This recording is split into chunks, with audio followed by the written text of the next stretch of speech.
Father, and the Son, the Holy Spirit, one God. Amen. You know that next week we're going to start Lent. We're coming to the time of the year where we're actually going to fast, do a little bit more prayer, do a little bit more reading of the Bible, do a little bit more of giving and serving, and maybe if we are successful, we stop sinning. Is that too much to ask? Now, let me tell you about this next week. So what we're going to do in the week to come. That's a very special week, actually. It's a week that is important because it's where we prepare. We prepare. In Egypt, I was lucky to grow up in a church where Abuna and the deacons and the Sunday school teachers were very excited about Lent. Actually, our head servant of elementary school made up a song about Lent that many of you might know. We say, a beautiful journey. I don't know how you sing it in English.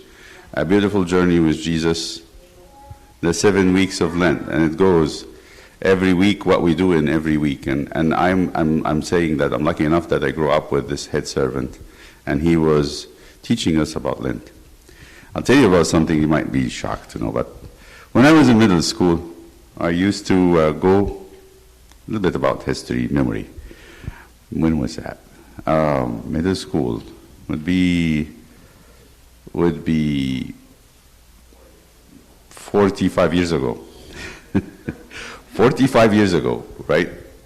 That way before you were born, when your parents maybe was still little, like maybe in kindergarten. But then I used to go to church. I go into church would be around 3 p.m. I get out of school would be done by 3. I go to church and we start praying liturgy, and I get out when it is dark and there are stars out in heaven. And this is how I remember. But then when I started, I was very bored, I will tell you the truth. I was very bored of these long liturgies. Abuna used to pray very slowly, and he would enjoy every word. And I say, Abuna, get done. I'm tired. I'm hungry. I'm famished. I'm damaged. But Abuna would pray, and then slowly, I started to enjoy prayer. It didn't happen all of a sudden. It just happened as I gave my heart and ears to Abuna praying the liturgy. And I looked at him, and he was very much enjoying it. He was not like bothered by it at all. He was not bored and not tired. God help him. Now he has problems with his knees, standing for long times. And he had to change his knees. He go surgery for 2-3 times. But I would say I benefited a lot. He helped me learn what it means to pray. Because I will tell you something. In Lent, we exchange. We have an exchange in fasting. The great exchange. I'm going to tell you. You know how people when you go to another country, let's say you're going to Europe, and you want to spend some time there, you take your dollars and you give them to the bank, and you tell the bank, give me euros or British pounds. So in the Lent we exchange. What do we exchange in Lent?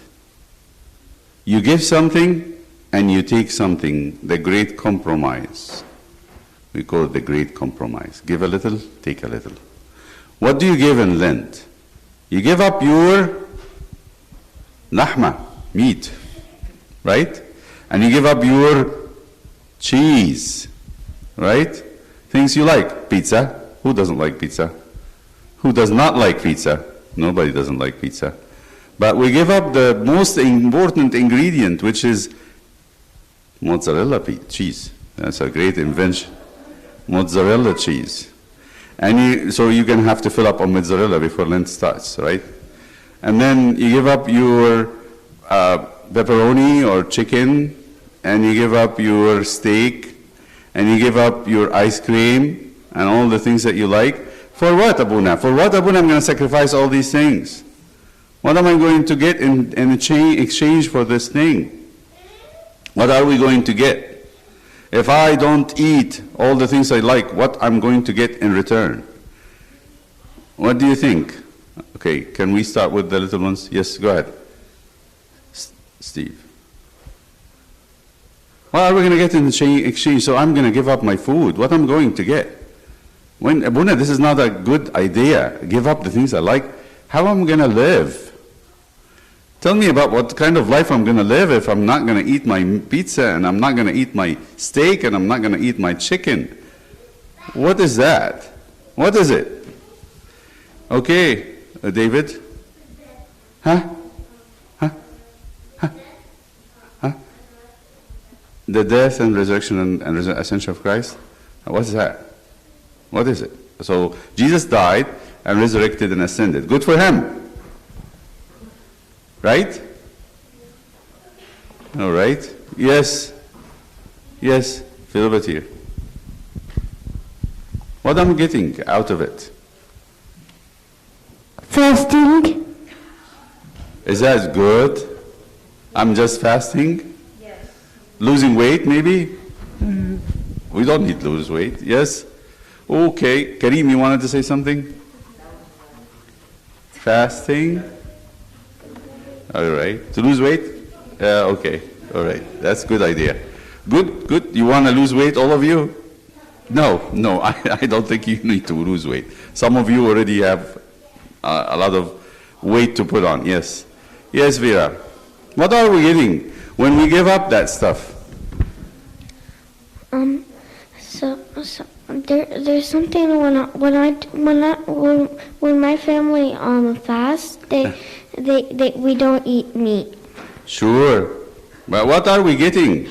I mean, is this a fair thing that I give up the things that I like and get nothing? What are we talking about here, right? You know? Yes, Marie. Yeah, Marie. Fasting for God. Okay. But do you think God is interested in us being fasting? You think God likes us to be hungry? Yeah, you call God Father, right? You think your mother and father is interested in for you to be hungry? No, I don't think so. No, I don't think so for you either. Yes. What is it? What is it that we have to spend time standing and praying and fasting and hungry and tired and maybe giving up our gadgets, giving up your phones and your iPads and your computers and all that stuff? That's part of that. Okay, let me ask you, so just hands down. Let me ask kindergartners, please answer me. Where did Jesus go when he fasted? Yes, Ruma. Where did he go? To the desert. And he saw the devil. Is that a fun place? Not at all. Okay, so why do you think, what is in the desert? Right. What's in the desert, Rovana? Huh? Sand. Is that something fun to live with sand for 40 days and 40 nights? I don't know. It's going to be only fun if you find something there. Yes, Sarah. What is it? 40 days and 40 nights. He didn't eat anything and didn't drink anything. So what is the point? Why would Jesus go to the desert where there is no TV, there is no people, there is no iPhones, there is no iPads, there is no galaxies, there is nothing, and there is no food, there is no water, there is no drink, there is nobody to talk to? What is this? What is the point? Why we have to do this? Why? Why? Somebody can tell me, what's the compromise? A compromise, Leah, is? A compromise is? To give a little and to take a little. So I'm giving. I'm giving a lot, actually. Giving my best food. I'm giving my entertainment. I'm giving, talking too much with other friends. I'm giving a lot. So what am I taking in return? Okay, Philibert, please solve it, because I'm waiting so, I've been so patient. I need an answer. Eternal life. I like that, but how do you experience it in life? What does it feel like? Yes. You can live with all that. You can live without all that stuff, and you do it to make God happy. You make God happy. Oh, okay, but didn't God create the food? I just want to tell you something about this. So, okay, Camilla, you have something. I need an answer. I'm not going to give chances for no answers. If you either know the answer or you don't know the answer. Yes. I'm going to try to guess prayer. He wants to be able to talk to you more. That's very close. My dad can't give up his computers because he has to work with them. That's working, right? That's work. No, we're not going to give up computer if we work on it. If you have an assignment on a computer, you need to do a presentation or something, you're going to have to use a computer. I'm talking about computer for entertainment. That when we don't really need to work with it. Let me just tell you, what is it that we will gain when we fast and pray? We will have God. We will have God. Have you seen a toddler? I have seen this. A toddler who holds in her hand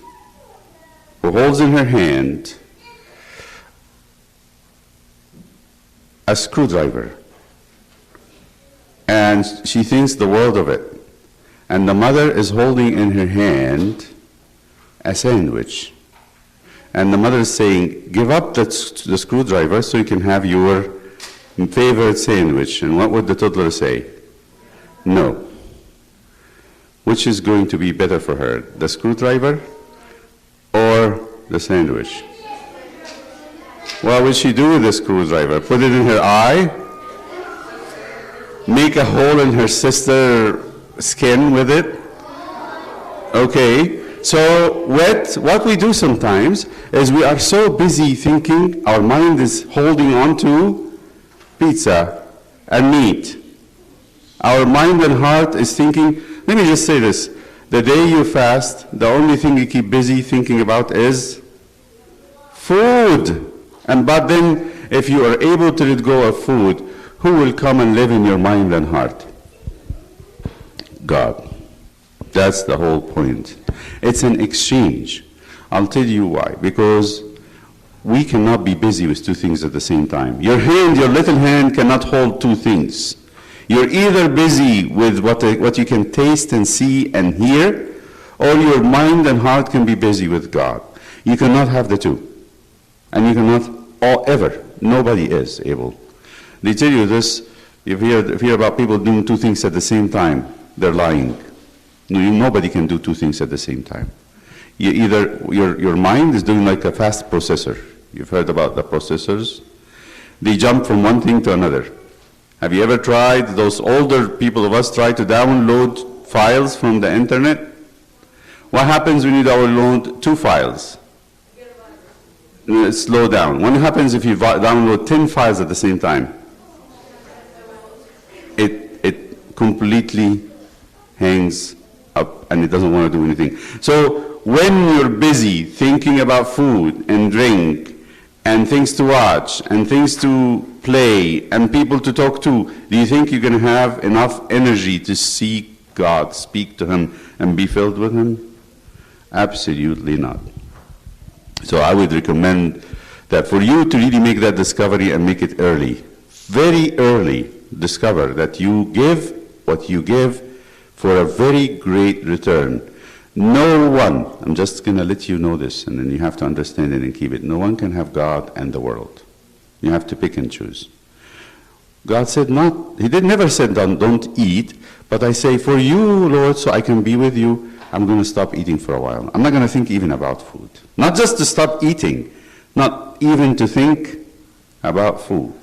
So let me just say, what should we do? Now, Scott that Jason would say what you should do to benefit and really to get God at the end of it.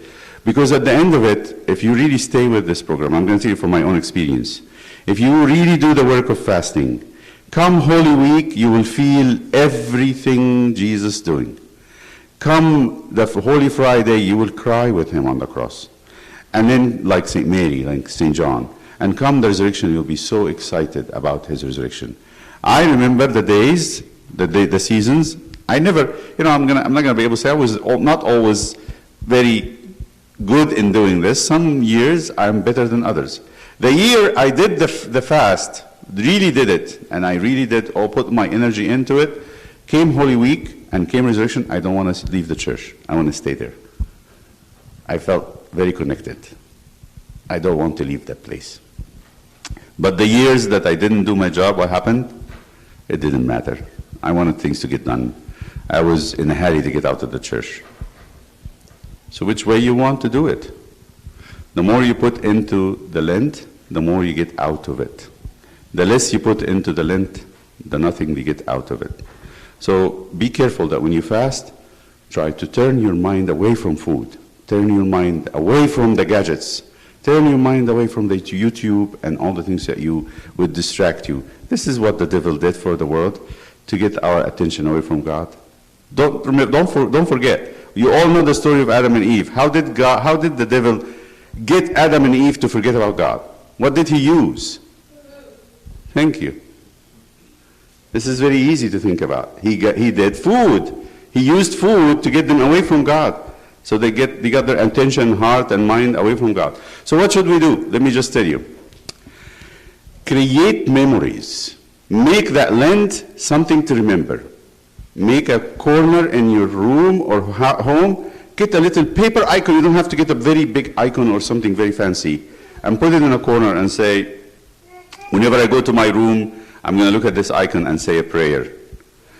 Make sure that you set up a time to fast, absolutely no food, maybe a couple of hours in the morning. If you're used to eat breakfast in the morning, make it at 12 noon.